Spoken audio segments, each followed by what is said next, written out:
Elizabeth's going to start her presentation with a slideshow. And when the slideshow's over, she's going to take questions from the audience.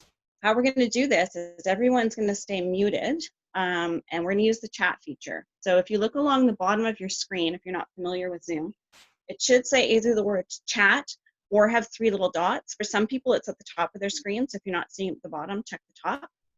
If you press the 3 dots, it might say chat there. If you're not seeing it, you might have to tap or click on the bottom of your screen or top to see if it comes up.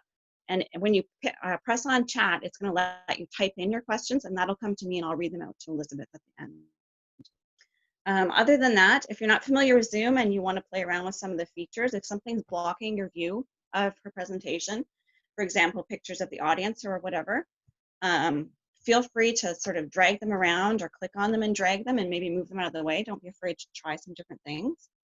And finally, if you do, if your connection is funny and you get kicked out, not to worry, you can just click right back in through the link that you got in with before and use the password, and you'll be right back in with us.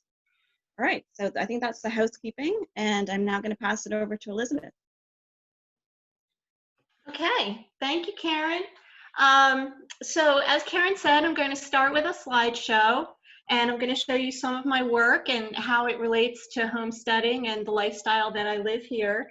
And at the end in the Q&A, if there are any of the pieces that you saw in the 2-dimensional photographs that you would actually like to see held up to the camera, I do have most of them.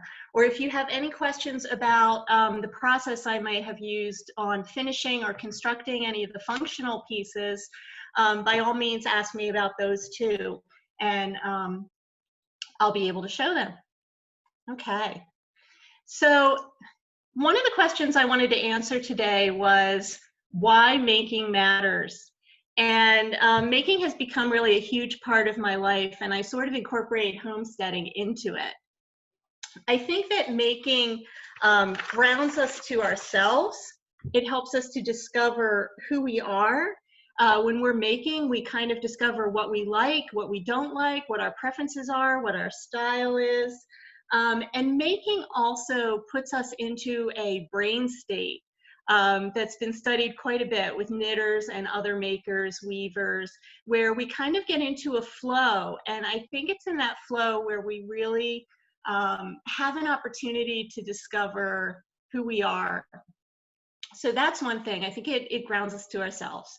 And then making also connects us to others, and that is happening right here today. You know, here we are on Zoom in the middle of a global pandemic, still finding a way to connect. So it creates community, it spreads ideas from culture to culture and region to region, and also it connects us through bartering. I've traded honey and eggs and hooked pieces for things other people have made. So there's a real connection there with both homesteading and making to each other. And finally, making is inclusive. I am not a believer that there are only certain chosen people with mystical creative powers. That is not something that I ascribe to. Anyone can create. I teach a design class that I intentionally titled Yes You Are and Yes You Can, because I hear all the time people tell me they're not creative, they don't have what it takes. And yet when they leave my studio, and I've seen this with other teachers as well, they have discovered that they can. So making is very inclusive, no one fails, and everyone has something to offer. So I think those are the 3 primary reasons in my life that I think making matters. So back at the beginning of our craft, making was part of survival. In rug hooking, you know, there was a real need to cover the floors in northern New England and the Canadian Maritimes with, you know, usable art that made the house a warmer place.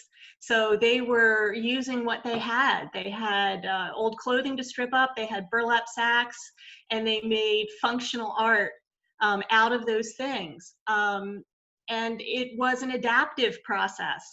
I think that making is not only creative but adaptive, And here we are today in the situation we find the world in, doing quite a lot of adapting. So that is something that I think brings us continuity to the people who went before us. Here at the Parris House, we keep bees, hens, organic garden, antique apple trees. We make soap, we do fiber arts, all in a 200-year-old house in a National Historic District. And so I feel very connected to the people who came before me in that sense. Another philosophy I have is that simple is best. My personal philosophy is that keeping things as simple as possible can be the best way to let your creative juices flow. Adding complexity for a specific reason or purpose or outcome is fine, but I don't think complexity should be added just for the sake of complexity.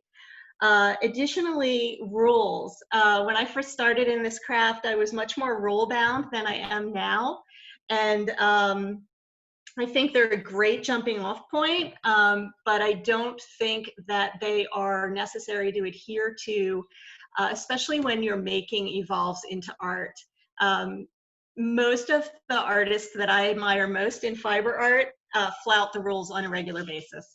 So that's another point that I just want to make about making. And it's true in the homesteading world too. There is not one way to raise chickens or have an organic garden or can apples. There's just not one way. So in my particular part of the world, I'm in rural Maine, in Western Maine, and it's very, very beautiful here. But that is not unique to where I live. Most of you probably live in an environment where you see beauty all around you all the time. And I like synthesizing that into my work as a way of infusing it with meaning. So this particular piece that I have up on this slide has multiple layers of meaning for me. The name of the piece is Before the Blight, and it's not finished actually. It's going to have some three-dimensional embellishments added to it, but I'm thinking really hard now about what I want to add to it and why. So I have to really just think about what the meaning is going to be. But this piece actually has 3 levels of meaning for me. One is quite literal. Our neighborhood was blighted in the 50s by an elm blight, and the trees that were lining our streets are all gone now. But it also has, without going into a lot of the detail, a political meaning for me, and also a meaning in the context of the pandemic. So I think our environment can remind us of things that, you know, are already kind of brewing in our subconscious, and then we turn it into art. This piece is an abstract. Here at the Parris House, we are really blessed with a mountain view of the nearby Mahoosic Range, and then also the White Mountains in the distance in New Hampshire. And in the fall, they get really, really colorful. And I didn't want to do a literal interpretation of the mountains, but I did want to do an abstract that would kind of capture the motion and the color of what I see. But I think the nice thing about abstracts like this is that they can be made in any color way. We have kitted this for other hookers in different colors, and that brings their meaning to them, their environment into their hooking. So that's what that rug is about. That one was made for Making Magazine. This piece here is called First Spring Dip because I have a ritual that I do every spring as soon as ice out happens. For those of you not in lakes regions, ice out means the ice has finally left in the springtime, the lakes. And this piece was taken from a photograph, and it's really multisensory for me when I look at this, because I can still kind of feel the cold water on my feet, like very numbing cold. And then also the detritus in the bottom of the lake kind of swirling around my toes, the soft sand underneath, and all the colors and textures that I'm seeing, plus the motion of the water. And I tried to capture that in this piece. And that's another thing about, you know, when you are working in a natural environment, whether it's homesteading or hiking or whatever it is, everything is really multisensory. And being able to capture that in your hooking can be really fun. This is this was done actually for my beekeeping mentor. I created this piece for her. She's a hooker actually, so she just wanted the pattern. And I wanted to capture how glistening and beautiful bees are when you are close enough to actually take a look at them, which I am on a regular basis here because we keep bees. So I added some glitter novelty yarns into the wings. I beaded her eyes to make compound eyes for the bee. And I just really wanted to capture how beautiful these creatures are and how three-dimensional.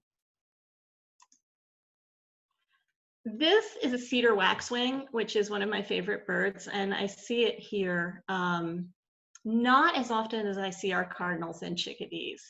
And when I created this piece, I wanted to capture the depth of seeing a bird in its natural environment. So it's kind of hard to tell from a two-dimensional photograph, but this piece has a lot of dimension. It has French knots on the surface, chain stitching on the branches. There are places where the wool is cut. There's checkerboarding. And I tried to use, you know, a modeled background for it to give it just a little bit more motion and texture. As I said, it's a little hard to see in this two-dimensional piece, but I think so too when we try to bring some of the depth and texture to that we see in the real world, on our real homestead, in the forest, on the hiking trails, to a piece that we're working on, it makes it, you know, a little more satisfying.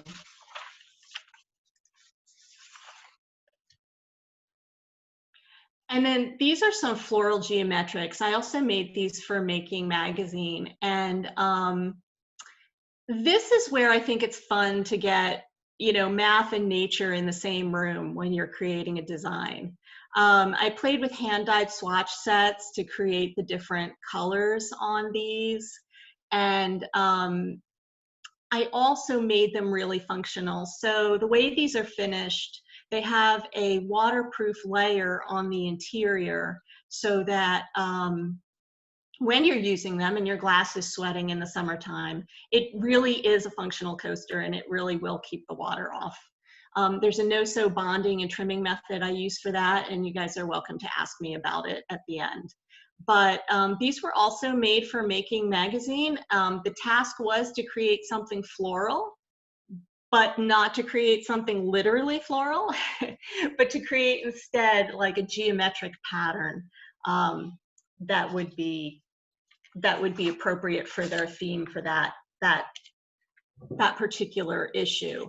And the other thing I like about doing projects like this is that you get to sort of capture the orderliness of nature. You know, when you look out on a field or, you know, you look at your garden full of weeds, there's a certain chaoticness to it, but at the same time, there's always an order in nature.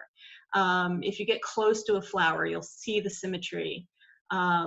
You'll see the color gradations. So there really is more order than meets the eye.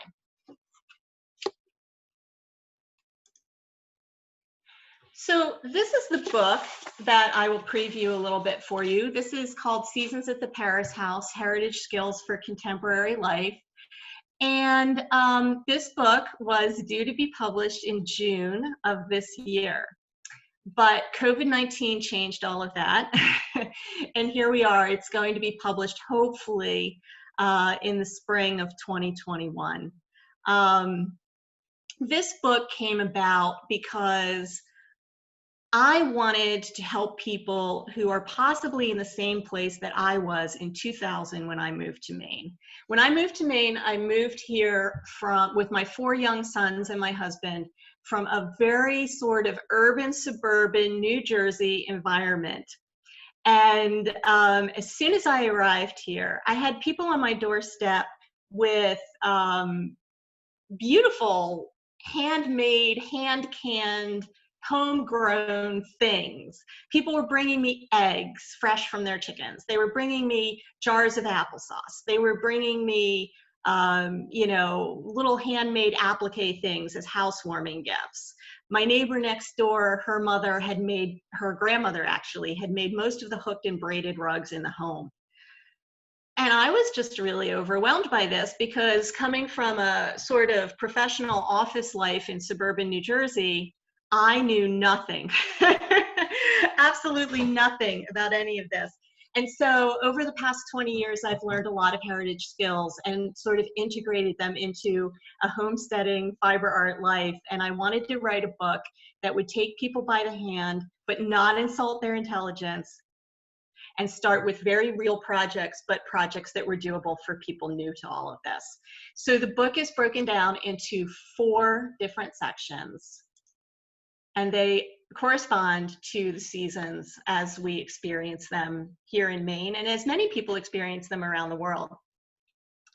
So in spring, you can see I have some more functional pieces. I have the fiddlehead coasters is one of the projects in the book, because I love fiddleheads, and I have a recipe for them in the book as well. They're a standard here in northern New England and the Maritimes. The very simple applique and stitching project is reflective of apple blossoms. The recipe there is rhubarb strawberry sauce for our homemade ice cream. We have a huge rhubarb plant that my husband hates because he has to mow around it, but it yields tremendous things for us every spring. And then, of course, the homesteading piece of this is, you know, we do raise baby chicks frequently every few years. So there's that and more in the spring section.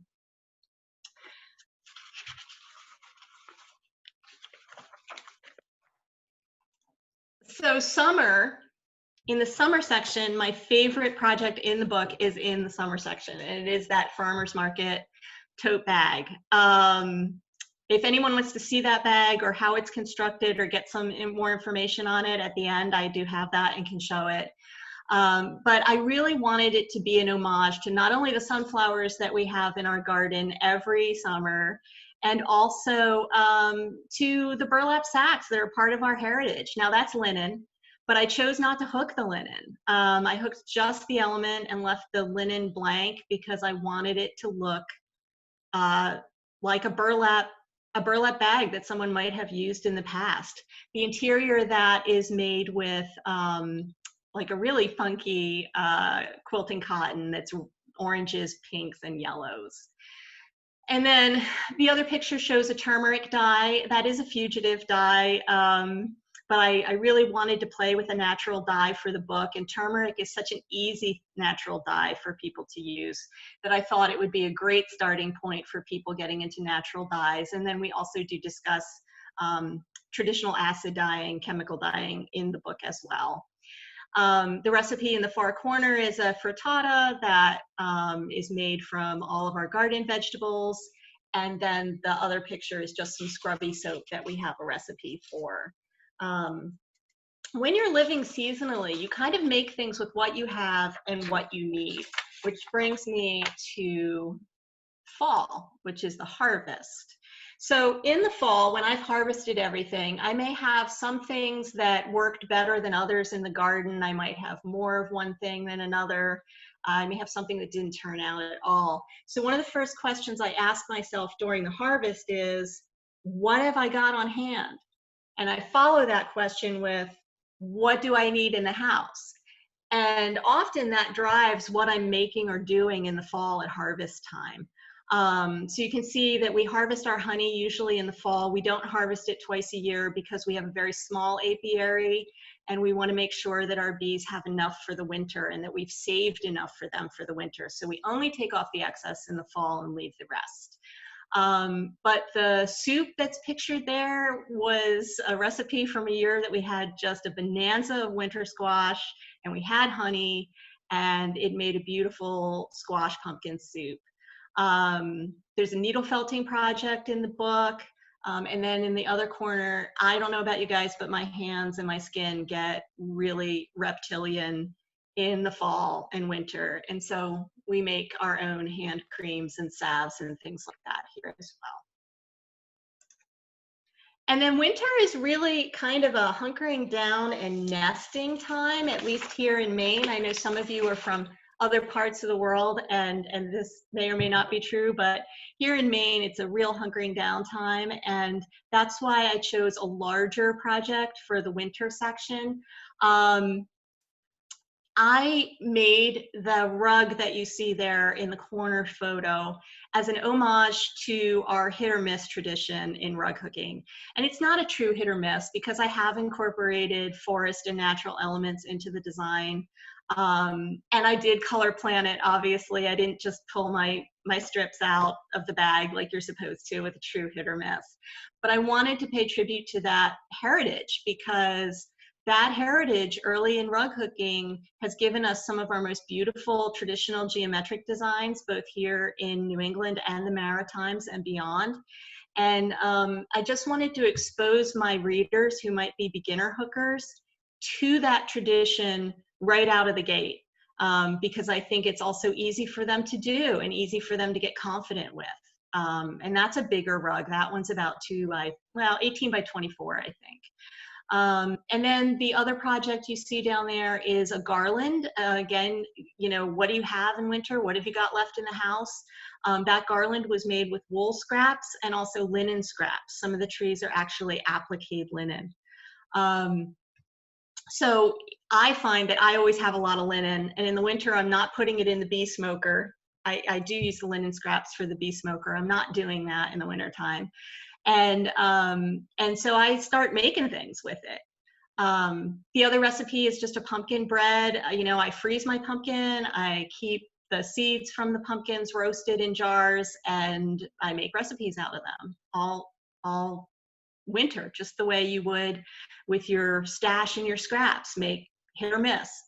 And the other picture is just our bees, showing that we do feed them as well. So winter is a time to hunker down, but it's also a time to still remain aware. So that's it for my short slide presentation. Now you can ask me absolutely anything. I can show most pieces, as I said. I'm open to rug hooking questions, homesteading, even questions about, you know, if you're thinking of making a business out of what you love. I might be able to answer some of those questions. So that's it. Thank you, Elizabeth. So again, if you have questions for her, you can use the chat feature on your screen. Elizabeth, you had mentioned earlier in your presentation, you made reference to the idea of checkerboarding. Could you just explain that a little bit?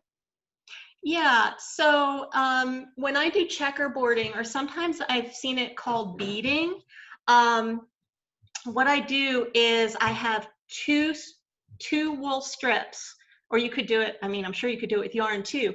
I have two wool strips going at one time, and they're both underneath, and I alternate them. So I'm pulling up, say they're black and white, just for simplicity. I'm pulling up a black one, then I pull up the white one, then I pull up the black one, pull up the white one, and then when you go to do the next row, you do them in the opposite order, and you end up with a checkerboard. And I only have a little bit of that going on in the Cedar Waxwing, but it was enough to demonstrate it for that particular project. Okay. Can you explain a little bit the no-sew bonding and trimming method that you had talked about? Yeah, let me get a coaster. Okay, so this is one of the coasters that I did for Making Magazine. And you can see on edge, I hope you can see that, it has layers. So this is the hooked layer at the top. The middle, you can see the linen.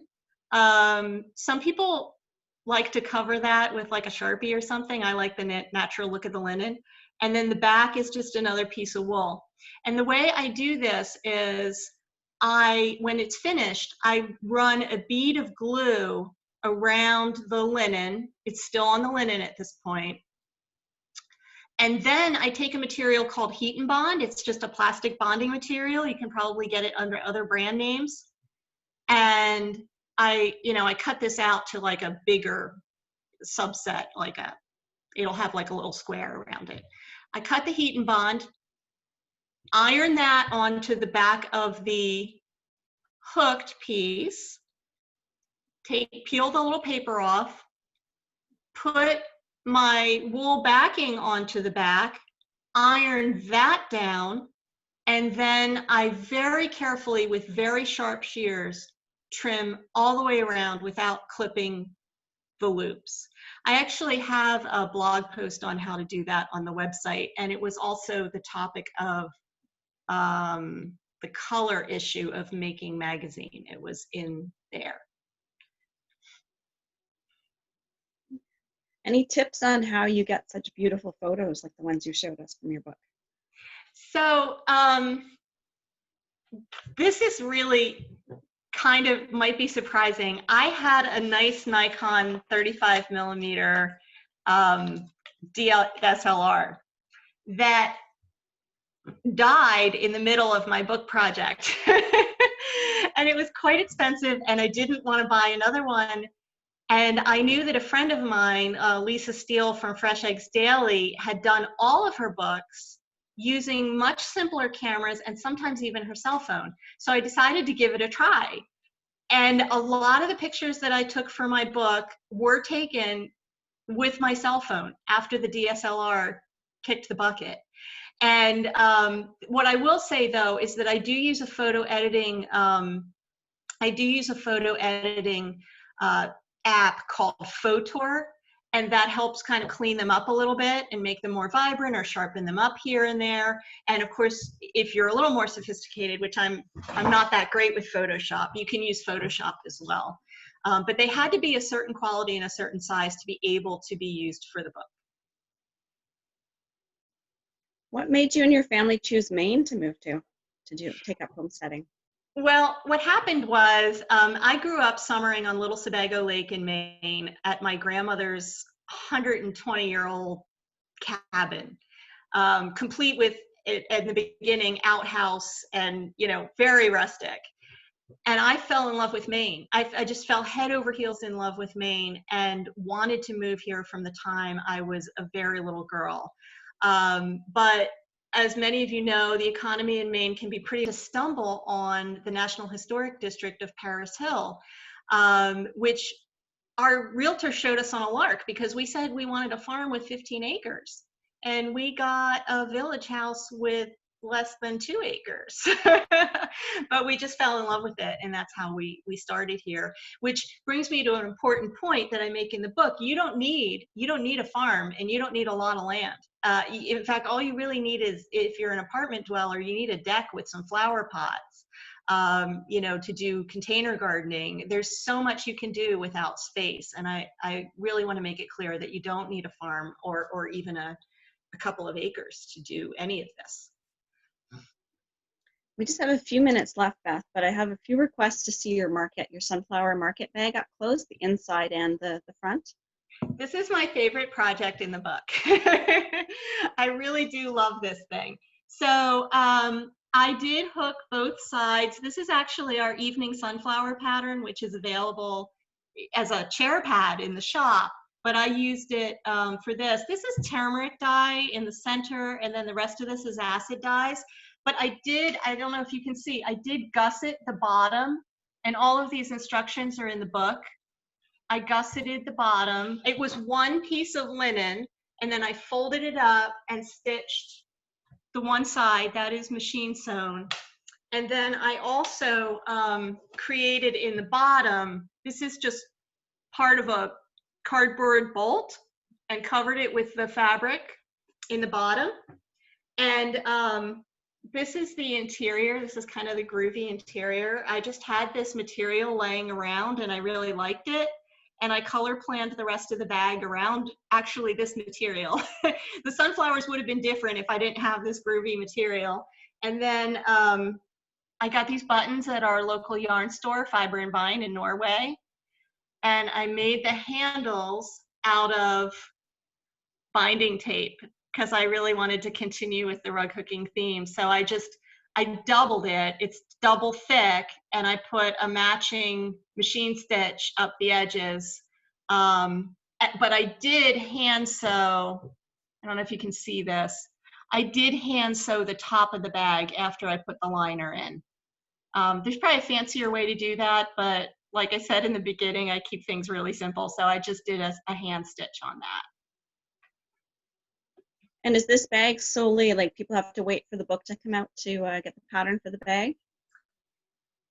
Yes. I'm really sorry about that. I thought you were going to have the book in your hands this summer, but COVID had other ideas. Can you just let people know how they can pre-order the book if they'd like to? Yeah, so there's a couple of ways, but one easy way is to go onto my website at parrishousewoolworks.com. That's with 2 R's. And there's actually a tab for book release. And so you can do that. It's also on Amazon and Barnes & Noble and a lot of the other big booksellers. And it's on Goodreads too. So those are the places that you can pre-order. I've just put up Elizabeth's information with her website and her email address. If you have a question or you didn't get your question in today and you want to ask her after the fact, you can copy that down. And she can also let you know more about how to get a hold of her book. Yes, and if anybody does email me with questions, I promise I will answer all of them.